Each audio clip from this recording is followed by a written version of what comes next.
Alrighty.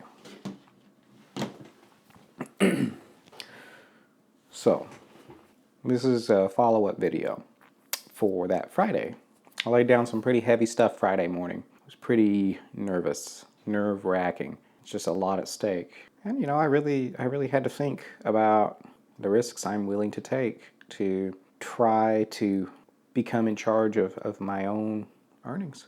That's really what it's about, is not trusting somebody else with my security. Of course, I'm always going to trust other people with my security in some form or fashion, and we don't live in a bubble. But the extent to which I trust somebody else, like to have a boss, I don't do well with a boss. I work harder for myself than I will ever work for somebody trying to drive me. And that's a little bit left over from the Army. I'll find any creative way that I can. I work for myself. In any case, so we ended up getting it. We got the turtle. It was terrifying and nerve-wracking. I know we got there and we went through a brief walkthrough with this technician, and I asked him a few questions about the plumbing, but I was so nervous, like emotionally exhausted, I guess it is. I was becoming physically ill, like I needed to leave that place. We did the walkthrough. I asked my questions, all the questions that I could think of while I had this technician guy. We got there and we went to the finance office and they had everything lined up. They've been really good to us, like Lazy Days RV of Knoxville. They've been really good to us. I'm not doing a promotion. I'm not paid by them. They didn't ask me to do this, but I'm going to give credit where credit's due. They've been following through with what they said they were going to do. They've been fixing the stuff that has become an issue, and we're really going to test that tomorrow. So I have been already working on it. So it's Tuesday now. So we've had it for on and off for a few days. Took it back once. I was testing the systems. We had to make sure we could play Mario Kart in it. We had to make sure that I could, I wanted to see how quickly I could heat up frozen pork, essentially. I took ice cubes and an ice bath, and I was like, let's bring this up to 165. How fast did that take in an 8-quart pan with a little propane range? I tested, the water heater, how fast did that heat up? Just every system I can think, I tested it. And I discovered a few things. They said that they tested their water systems, but I don't think that they did. The evidence of this is that it was still winterized. There was a leak in the faucet, and maybe the antifreeze was too viscous to come out of the faucet like, I guess, water would. And then it also had a leak from the water pump, and I didn't know that at the time. But yeah, I went and I lifted up the mattress, and there was water there, and I was kind of freaking out. Like, this is horrible. This is like a major problem. This is going to be water damage. So I took it back up there, and they said, oh, it's something like O-ring came loose or something. And they put a new seal in there and tightened it up real good. And I tested it again today, and it's fine. So they fixed that. But one of the other things that I discovered today was there was water damage under the window. There was these little raised bumps underneath the wallpaper, and I'm like, what is this stuff? What is under here? And since we're going to put on the FRP paneling anyway, I just took out a razor blade and I just cut off that little section, and there was mold underneath there, and it was wet. And I thought, oh my God, this is water damage. And they probably didn't know this. I don't think they sold me this RV trying to just move bad product. I don't think they know this because we only discovered it after I took out the dinette. So there wasn't really a lot of access to this area. There was a dinette that was like literally screwed into the walls sitting right in front of it. And so to pull it out and test it, I don't think that they really did that. They probably weren't expecting anybody to anyway, but like I said, I don't think that this is malicious. I think that it is just a little negligence, a little bit, because the window had looked like it had tried to been sealed, and there was an issue with the window, and it had this weird stuff, but it wasn't properly done because there was gaps in it. And now we discovered this. So, the solution, the only solution that I can think of is that to cut out that section underneath the window with these little mold spots and, just put another plywood panel, put it right there, screw it in. And, I don't think they're going to have too bad a problem with this because I don't need the wallpaper to match. All I'm going to do is panel over it with RF or FRP. So, I'll talk to them about that tomorrow. And, if they don't do that, I'll be surprised because they've been really good so far. And we still have like a 30-day window for anything we find wrong with it. But even if they don't, for whatever reason, I can do that myself. I've been looking at it. I'll just get one of those skill saws and we'll just cut that section out, use it as a template to cut a new sheet of plywood, screw the plywood in, and move on. Just move on with our lives. Like, it's not the end of the world. It's upsetting, I'm not going to lie, but it's not the end of the world. The window just needs to be sealed properly, and this plywood sheet needs to be replaced underneath it because of the water damage. But yeah, we moved on it. We got it, and it's been, I'm already doing modifications. It's kind of scary. This coronavirus stuff, I've already had 3 barbecues canceled. One of them was a major one. So 2 little ones that I was probably going to make a couple $100 at, and a big one that I could have made a few $1,000s at easily. It had at least 5,000 or 6,000 people estimated to traffic, and yeah, I guess got canceled, just straight up. And so it's scary. It's scary to be at that mercy, the ebbs and the flows. The food service industry is very fickle, very, very fickle. And anybody that's ever done management in food service, knows that. It's pretty tough to make a profit at all, let alone enough of a profit to pay your mortgage. In addition to sustaining the business. Breaking even for a small food business is a remarkable feat. And I'm talking about true break even, like not just break even this month. I'm saying breaking even overall. All of your equipment's paid for. That's a remarkable feat. And breaking even each month, that can be tough too, but I don't know if we're ever going to do that. A lot of startups fail. I think most startups fail. And I'm willing to fail. I'm willing to try this, and I'm willing to fail. I'm going to do everything in my power to not fail. If that's just the way things turn out, then I will have at least turned that stone over.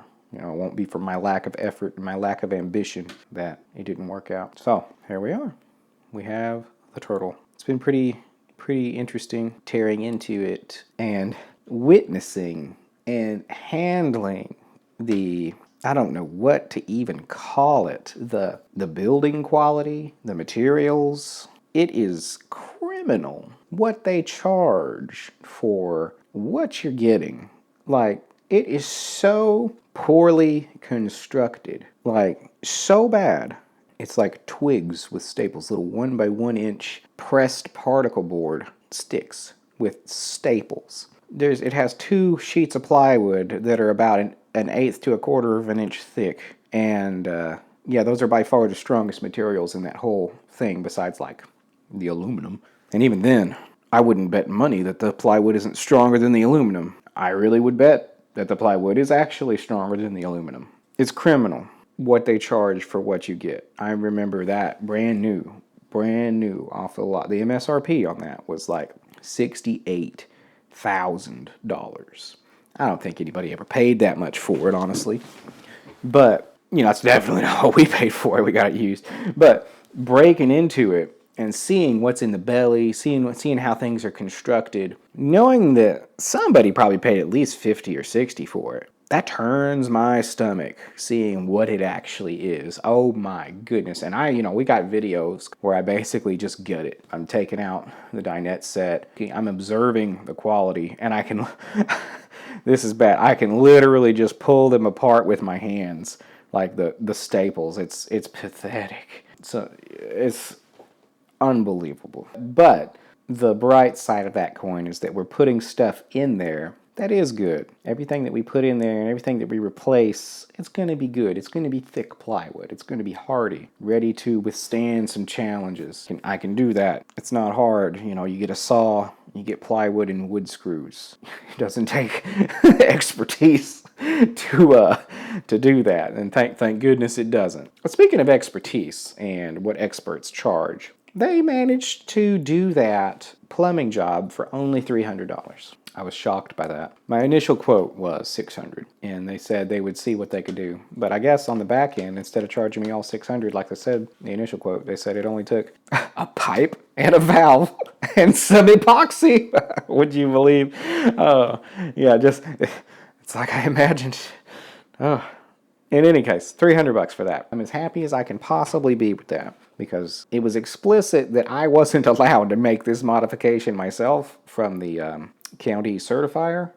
who's going to inspect this vehicle. I had to get like a plumber or an expert or whoever to do this. I don't know, but since I had to get it done and these guys were the only ones willing to do it, they did it.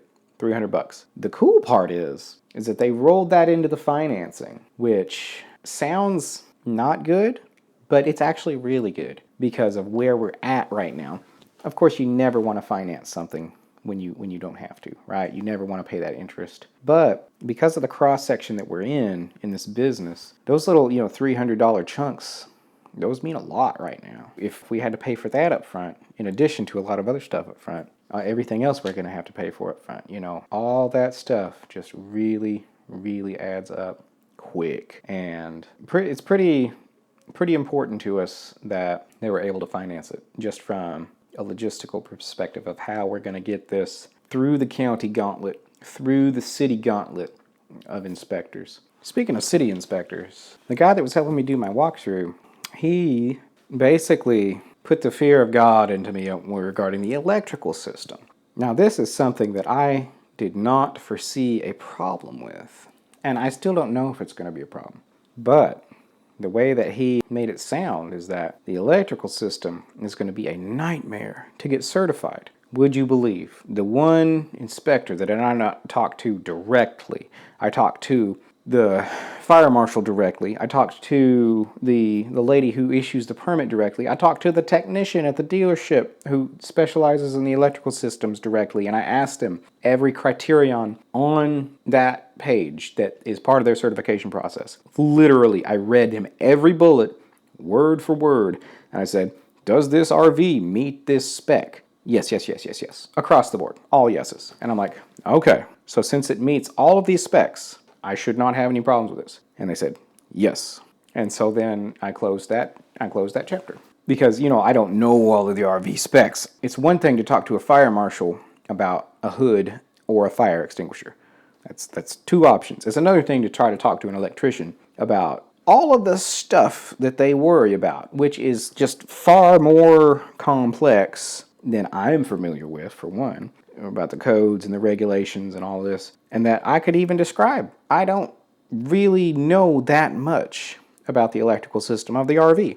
I mean, I know the basics. I know it's got a coach battery, it's got a chassis battery. Both of those are 12-volt systems. They're separate. They have like some kind of overflow, It's a cross-linked 6-volt lead acid system for the coach battery. It's got a 110, 120 alternating current system, and that's powered by the generator or shore power, and you got a breaker box, you got a fuse box. Like, I know the basics, but I don't know all of the crazy specs that this guy started rattling off about distances. Yeah, that's the big one. Distances between certain things, and I don't know.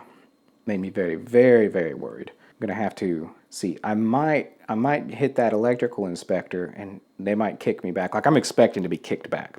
Just plain and simple. I'm expecting to be kicked back several times throughout this process. And that's okay. It's a legitimate expectation. What I'm hoping that they give me, give me a list of things to fix. Go get them fixed. Come do it again. That's normally how it works. And I especially expect to get kicked back trying to do this RV conversion thing where, I don't think I'm just going to roll up and just be magically good to go. But I'm going to try. In any case, when they kick me back, they might want me to do so much stuff to it that I'm not able to. Like, I'm pretty uncomfortable messing with those electrical systems anyway. The best thing I know to do is just unplug the stuff. When it comes to electric, I ain't messing with it. I might have to just send that one to the dealership and get them to implement the specs that the electrician requires if it's an issue. I don't know if it's going to be an issue. I did try to do my due diligence to the best of my ability and the way to explain. I can't explain the RV systems the way a tech can, but I tried. We'll see. We've come this far. We're committed. We're all in. So whatever that electrician needs, that's just what's going to have to be done. Gosh, I hope it's not too much money. We'll have to see. That's for the city, though. The first gate is the county. For the county to be satisfied, the two major things that we need are that plumbing and the FRP paneling. So I've already got this. I've got the dinette cleared out. I've got the sink in the position. We've arranged all of the units the way that they're going to have to be arranged in order to make sure that everything gets ventilated properly and everything can open right and stuff. So we've done that. Now I have to build a plywood base to set the sink in, screw it to the floor, plumb the sink. And the cool thing is I'm going to be able to plumb it. I'm going to be able to run the plumbing down into the air vent. But, yep. In any case, that's where we're at. Like I said, I've already sort of started on it. It's a lot. So, if you like our videos, make sure that you subscribe. It would help us out a whole lot. More to come. Thank you.